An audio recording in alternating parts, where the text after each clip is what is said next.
90% of people don't know these secrets. Are you one of them? Welcome to Talk with John, your trusted space for real stories and smart advice for life after 60. Let's find out now. Love and relationships in adulthood are not always easy. When you cross the threshold of 60, everything changes. You realize that not everyone deserves your attention anymore, even though you were taught to be kind to everyone. But as you grow older, you begin to recognize that your time, energy, and peace are no longer things to be given freely to everyone around you.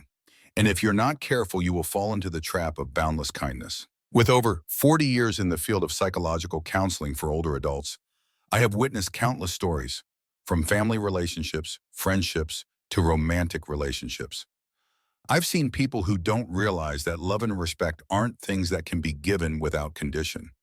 Those whom you trust, those you unconditionally give your love to, can sometimes be the ones who drain you and leave you with nothing more to give. It's time for us to change how we view those around us, who deserves to stay in our lives and who we need to leave behind. In this video, I will point out 5 types of people you should stop being kind to if you want to preserve your peace and mental well-being. These are not strangers, but people who are very close to you, family, friends, and even those close in your community. But if you don't recognize these signs, these people can take everything precious from you without leaving anything behind. By the end of this video, you will clearly understand who you need to be cautious of and how to protect yourself from their negative influence. Because you no longer have time to fix people who are not worth it, you deserve to protect your own peace. Listen carefully and join me now to explore these things, because they could change your life forever. 1. Theory and transformation: the shift in love after 60. As we enter our 60s and beyond, the way we view love changes, often in ways we never expected. No longer do we feel the need to endlessly give, to sacrifice ourselves for the sake of others. Our time, energy, and emotional well-being become far too precious to hand out freely. The shift, the transformation, is this: we begin to understand that true love is about mutual respect, not about being someone's emotional caretaker. We stop accepting the emotional toll of giving without receiving and start demanding respect, care, and love in return. It's not about changing others, it's about changing ourselves. In this new phase, we stop chasing love and start commanding it. We learn that our boundaries aren't walls, they're protection for our hearts, our souls, our very peace of mind. And when we stand firm in those boundaries, the people who truly value us will rise to meet us, and the ones who don't will fade away. This transformation is powerful because it's not just about surviving relationships, it's about thriving. It's about holding space for love that fills us instead of drains us. So if you're tired of giving and getting nothing back, now is the time to take control. When you stop accepting disrespect, everything begins to change. 2. Signs and how to deal with it. As we get older, we become more aware of the people around us. Some will nurture us, while others will subtly drain us without us even realizing it. It's time to recognize these signs, set boundaries, and stop allowing toxic behavior to invade our lives. Here's a breakdown of the types of people you need to be mindful of and how to handle them. Sign 1, the constant taker. One of the most draining types of people is the one who only shows up when they need something. They take, and take some more, but when it's your turn, they disappear. These are the people who call you only when they need a favor, but you never hear from them just to check in on how you're doing. Think about someone like Gloria, a 71-year-old woman who spent years as the go-to person in her family. Whether it was babysitting, running errands, or helping with projects, Gloria was always there. But when her own birthday came around, or when she was sick, there was silence. Her family, who had always relied on her, never reciprocated. That feeling of being used, of being the doormat, is common in these situations, and it can chip away at your self-worth. How to tell them you have every right to say no. You are not obligated to give your time, energy, or emotional support to those who do not give back. Recognize when someone's love is conditional upon their needs and not on who you are.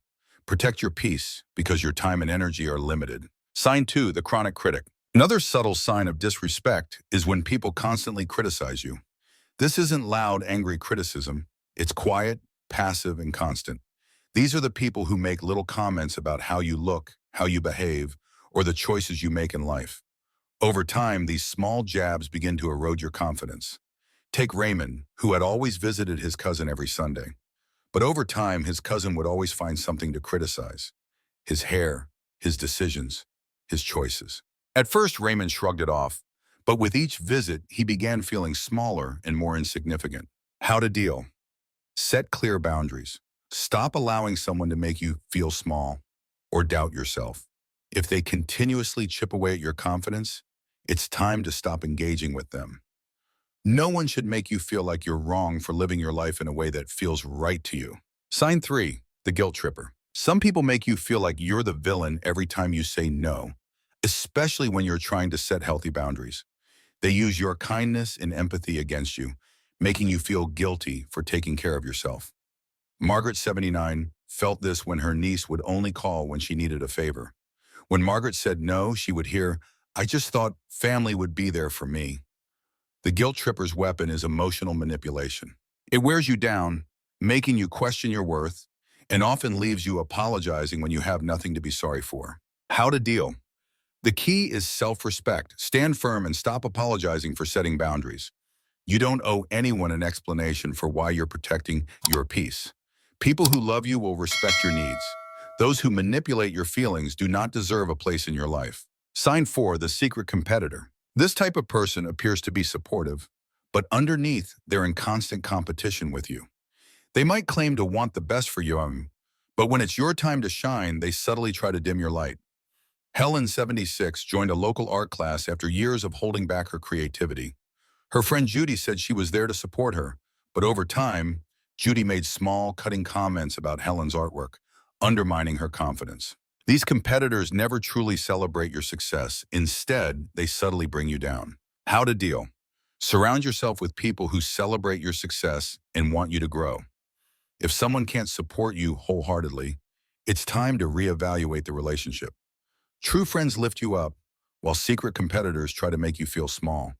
Stop dimming your light to make others feel comfortable.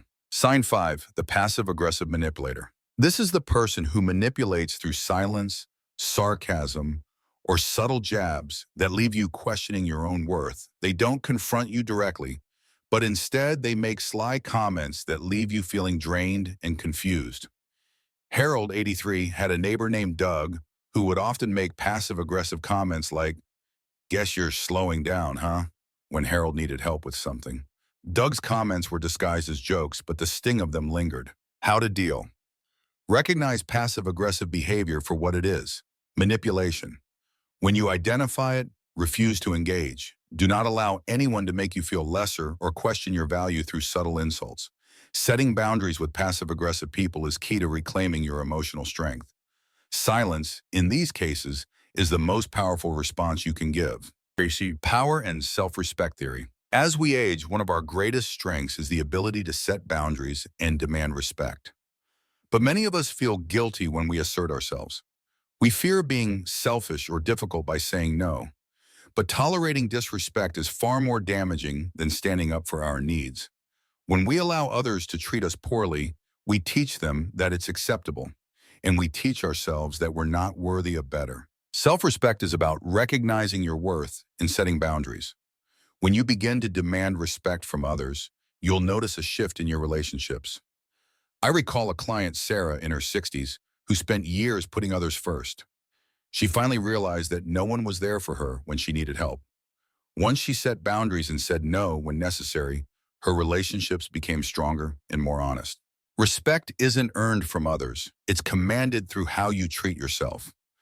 When you stop tolerating disrespect, you take back your power. The people who truly value you will rise to meet you, and those who don't will fade away. In this stage of life, it's your right to be treated with kindness and respect. Stand firm in your boundaries, and everything will shift for the better. Your peace, happiness, and emotional well-being are worth protecting. 4. Advice and action. At some point, you have to stop explaining yourself. You've spent enough time justifying your boundaries, your feelings, and your needs to people who don't respect you. It's time to stop letting guilt and fear control your actions. The key to protecting your self-respect and emotional health lies not in trying to change others, but in changing how you interact with them. The most important action you can take is setting firm boundaries with those who don't value your worth. It's not about arguing or explaining your position. It's about asserting your boundaries clearly and unapologetically. If someone crosses the line, don't try to fix them or explain why their behavior is unacceptable. Just stand your ground. Think of a moment in your life when you let someone walk all over you. Maybe it was a friend who took advantage of your kindness, a family member who disregarded your feelings, or a partner who never listened. What would have happened if, instead of explaining yourself, you simply said no or walked away from the situation? I've seen countless people waste years of their lives tolerating bad behavior, hoping that things will change. But here's the truth: nothing changes unless you take action. The most effective way to receive the respect you deserve is to stop seeking it and start demanding it. When you set clear, non-negotiable boundaries, people will either respect them or leave. The ones who stay are the ones who truly care. This isn't just about standing up for yourself in a loud, confrontational way. It's about creating a life where your peace is sacred. You don't need to argue, to explain, or to beg for what's rightfully yours.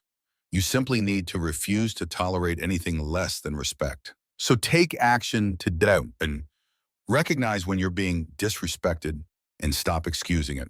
Whether it's distancing yourself from toxic people or calmly asserting your boundaries, take steps to protect your emotional well-being. It's time to stop being passive and start being assertive. Your peace and your worth are far too valuable to waste on anyone who doesn't treat you the way you deserve. 5. Conclusion. Setting boundaries is not just important, it's essential. You should never feel guilty for demanding respect, especially from those who are closest to you. Protecting your mental and emotional well-being starts with standing firm in your worth and refusing to accept anything less than respect. When you prioritize self-respect, you protect your heart and mind from unhealthy relationships. This is the first step towards a life that's not only happier, but healthier. Remember, you are worthy of love, respect, and peace, and it's time to stop settling for anything less. If you enjoyed this video and found it helpful, please like, subscribe, and share. Your support helps us continue creating good content to inform and inspire you. Thank you for watching the Talk with John channel. I'm John. See you in the next video.